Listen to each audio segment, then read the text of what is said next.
ప్రపంచవ్యాప్తంగా 75 దేశాల్లో left side, 165 దేశాల్లో రైట్ హ్యాండ్ సైడ్ డ్రైవింగ్ కనిపిస్తూ ఉంటుంది మనకు. ఇలా కుడివైపు డ్రైవింగ్ సీటును నెపోలియన్ విధానం అని అంటూ ఉంటారు. నిజానికి మనకు అనుకూలంగా మనం వాహనం నడపాలి, కానీ నెపోలియన్ విధానంలో ఎందుకు నడపాలి? అసలు ఎందుకు ఈ కుడి ఎడమ ట్రాఫిక్ విధానాలు ప్రపంచవ్యాప్తంగా ఒక విధంగా ఎందుకు లేవు అన్న ఆలోచన అందరికీ వస్తూ ఉంటుంది కదా.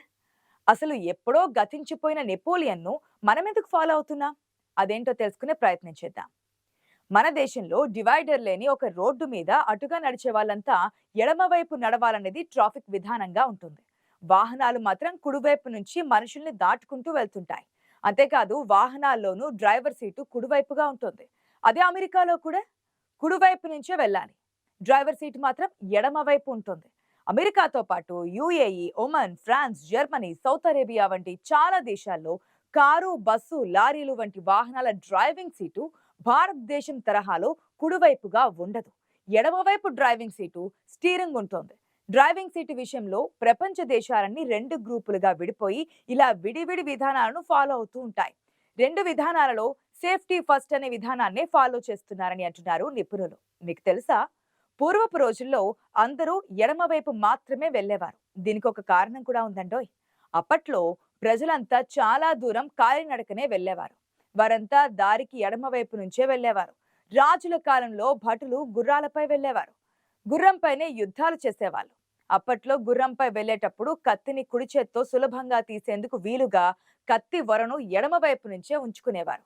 ఎడమవైపు నుంచి కుడికాలతో గుర్రం ఎక్కేందుకు అనువుగా ఉండేది. అందుకే సైనికులు తమ గుర్రాలతో ఎడమవైపు నుంచే వెళ్లేవారు. ఈ అలవాటు క్రమంగా ప్రజల్లోకి వచ్చింది. జనం గుర్రపు బండిపై ప్రయాణాలు చేయడం మొదలు పెట్టారు. అలా ప్రజలు కూడా సైనికుల్లానే ఎడమవైపు నుంచి వెళ్లేవారు.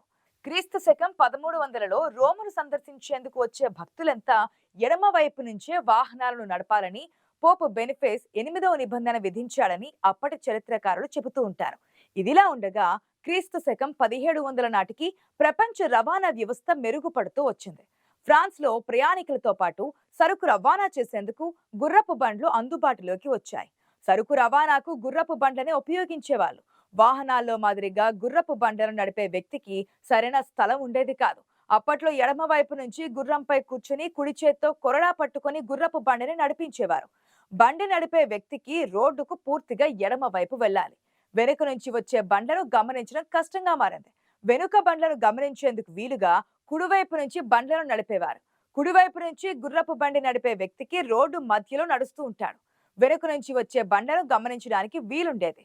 గుర్రాలను నడిపేవారు ఎడమ వైపు నుంచి, గుర్రపు బండ్లు కుడివైపు నుంచి వెళ్తుండడంతో గందరగోళానికి దారితీసింది. అప్పుడే 1792లో ఫ్రాన్స్ ప్రభుత్వం అందరూ కుడివైపు నుంచే వెళ్లాలని ఆదేశాలు జారీ చేసింది. ఆ తర్వాతే ఫ్రెంచ్ చక్రవర్తి నెపోలియన్ దాన్ని చట్టంగా తీసుకొచ్చారు. ఆ సమయంలోనే దేశాల మధ్య ఆధిపత్యం కోసం పోరాటాలు మొదలయ్యాయి. తమ ఉనికిని కాపాడుకునేందుకు అప్పటి నుంచే ప్రయత్నాలు మొదలుపెట్టాయి. ఈ క్రమంలోనే 18వ శతాబ్దం నాటికి బ్రిటన్, ఫ్రాన్స్ శక్తివంతమైన దేశాలుగా మారాయి. అప్పటికే ఫ్రాన్స్ లో అమల్లో ఉన్న కుడివైపు డ్రైవింగ్ విధానాన్ని తమ దేశాల్లోనూ అమల్లోకి తెచ్చాయి. బ్రిటన్ ఈ కుడివైపు డ్రైవింగ్ విధానాన్ని తీవ్రంగా వ్యతిరేకించింది. అందుకే బ్రిటన్ తమ దేశంతో పాటు తమ ఆధీనంలో ఉన్న భారత్, ఆస్ట్రేలియా, న్యూజిలాండ్, దక్షిణాఫ్రికా సహా చాలా దేశాల్లో ఎడమవైపు డ్రైవింగ్ నే కొనసాగించాయి. అంటే మనం ఇప్పుడు నడిపిస్తున్న విధానం అన్నమాట. ఎడమవైపు డ్రైవింగ్ ను పూర్తి స్థాయిలో అమల్లోకి తీసుకొచ్చేందుకు జనరల్ హైవే పేరుతో ఒక చట్టాన్ని తీసుకొచ్చింది బ్రిటన్. ఇండోనేషియా, థాయిలాండ్, జపాన్ వంటి ఆసియా దేశాలు సైతం ఈ ఎడమవైపు డ్రైవింగ్ నే ఫాలో అయ్యాయి. వాహనాల్లో డ్రైవింగ్ ఈజీగా ఉండేందుకు వీలుగా డ్రైవర్ సీటును కుడివైపునకు మార్చేశాయి. అమెరికా, కెనడాలో ఒకప్పుడు ఎడమవైపు డ్రైవింగ్ ఉండేది, కానీ ఆ తర్వాత ఫ్రాన్స్ కుడివైపు డ్రైవింగ్ కు మార్చేసింది. ప్రస్తుతం గణాంకాల ప్రకారం 75 దేశాల్లో ఎడమవైపు డ్రైవింగ్ సీటు ఉంటే 165 దేశాల్లో మాత్రం ఇంకా కుడివైపు డ్రైవింగ్ విధానాన్నే పాటిస్తున్నారు. భారతీయ డ్రైవింగ్ లైసెన్స్ ను కేవలం మన దేశంలోనే కాదు, కొన్ని విదేశాల్లోనూ ఉపయోగించుకోవచ్చు.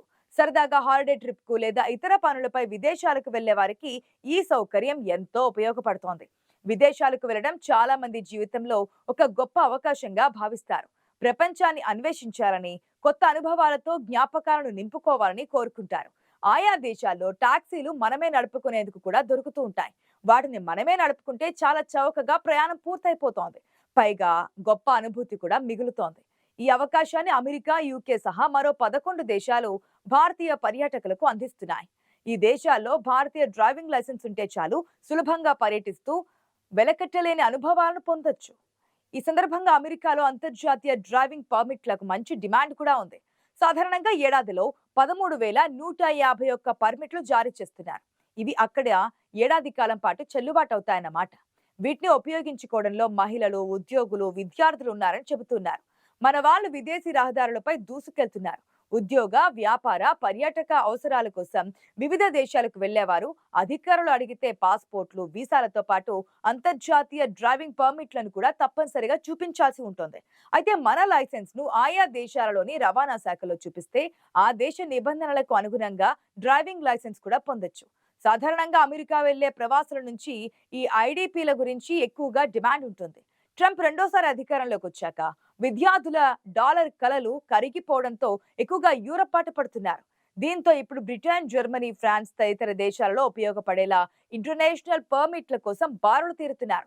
ఏటా సగటున 10,000 నుంచి 12,000 అంతర్జాతీయ డ్రైవింగ్ పర్మిట్లను అందజేస్తున్నట్లుగా ఆర్టీ అధికారులు తెలిపారు. నిజానికి మన దేశంలో ఈ గజిబిజి ట్రాఫిక్ లో వాహనాలను నడిపిన వారు ప్రపంచంలో ఎక్కడైనా ఈజీగా దూసుకుపోతారని ప్రవాసులు చెబుతూ ఉంటారు. అందుకే మన వాళ్ళు విదేశాలలో తమ డ్రైవింగ్ నైపుణ్యాన్ని ప్రదర్శిస్తూ ఉంటారు. మరోవైపు విదేశాల్లో ఉద్యోగాలు చేసుకునే వాళ్లకు సొంత డ్రైవింగ్ తప్పనిసరి. ఓ డ్రైవర్ ను అపాయింట్మెంట్ చేసుకోవడం కోసం ఖరీదైన వ్యవహారంగా ఉంటుంది అక్కడ. ఈ క్రమంలోనే ఇంటర్నేషనల్ పర్మిట్లకు డిమాండ్ పెరిగింది. విద్యార్థులు, ఉద్యోగులతో పాటు మహిళలు సైతం ఐడిపిల కోసం పెద్ద సంఖ్యలో పోటీ పడుతున్నారు. ప్రతి ఒక్కరికి వాహనం తప్పనిసరిగా మారడంతో డ్రైవింగ్ కూడా అనివార్యమైపోయింది. పాస్పోర్ట్ కలిగిన వారు అంతర్జాతీయ డ్రైవింగ్ పర్మిట్లను తీసుకోవచ్చు. ఇందుకోసం రవాణా శాఖ కొత్తగా ప్రవేశపెట్టిన సారథి వెబ్సైట్ లో స్లాట్ నమోదు చేసుకోవాలి. అనంతరం పాస్పోర్ట్, ఆధార్, డ్రైవింగ్ లైసెన్స్ తదితర డాక్యుమెంట్లతో సంబంధిత ప్రాంతీయ రవాణా కార్యాలయంలోని అధికారులను సంప్రదిస్తే అప్పటికప్పుడు ఇంటర్నేషనల్ డ్రైవింగ్ పర్మిట్లను అందజేస్తూ ఉంటారు. ఇది తీసుకున్న రోజు నుంచి ఏడాది పాటు ఐటీపీ చెల్లుబాటులో ఉంటుంది. ఆ తర్వాత దీన్ని పొడిగించుకునేందుకు కూడా అవకాశం లేదు. మరోసారి స్వయంగా అధికారులను సంప్రదించాల్సి ఉంటుందన్నమాట. ఒకవేళ ఆ దేశాల్లోనే స్థిరపడేవారైతే ఏడాదిలోపు అక్కడ నిబంధనల మేరకు లైసెన్స్ తీసుకోవాల్సి ఉంటుంది. అయితే కొన్ని దేశాల్లో మన ఐటీపీ చెల్లుబాటు కాదు. మన అంతర్జాతీయ డ్రైవింగ్ పర్మిట్లకు సుమారు 150 దేశాల్లో ఆమోదం ఉంది. కానీ కొన్ని దేశాల్లో మాత్రం చెల్లుబాటు కాదు. జపాన్, చైనా, సౌత్ కొరియా వంటి దేశాల్లో భారతీయ ఐటీపీలను పరిగణలోనికి తీసుకోవడం లేదని, అక్కడి రవాణా శాఖ నిబంధనల మేరకు డ్రైవింగ్ లైసెన్సులను తీసుకోవాల్సి ఉంటుంది. US, Britain, New Zealand, France, Switzerland, Singapore, Dubai తదితర దేశాల్లో ఏడాది పాటు చెల్లుబాటులో ఉంటే కొన్ని దేశాల్లో మాత్రం 6 నుంచి 9 నెలల వరకు అనుమతిస్తున్నారు. డ్రైవింగ్ నిబంధనల్లో మార్పు కారణంగానే ఈ అనుమతుల్లో తేడాలున్నట్లుగా రహదారి భద్రతా నిపుణులు చెబుతున్నారు. భద్రతా పరంగా ఏ పద్ధతి మంచిదనేది తరచుగా చర్చకొస్తోంది. ప్రపంచ ఆరోగ్య సంస్థ నిర్వహించిన అధ్యయనాల ప్రకారం కుడివైపు డ్రైవింగ్ వ్యవస్థ ఉన్న దేశాలలో రోడ్డు ప్రమాదాల రేటు తక్కువగా ఉంటుంది. ఒక పరిశోధనలో కుడివైపు డ్రైవింగ్ వల్ల ప్రమాదాల సంఖ్య దాదాపుగా 40% వరకు తగ్గుతుందని తేలింది. అందుకే ఎక్కువ దేశాలు కుడివైపు డ్రైవింగ్ చేస్తుండటంతో వాహన తయారీదారులు అదే విధానాన్ని అనుగుణంగా వాహనాలను డిజైన్ చేస్తున్నారు.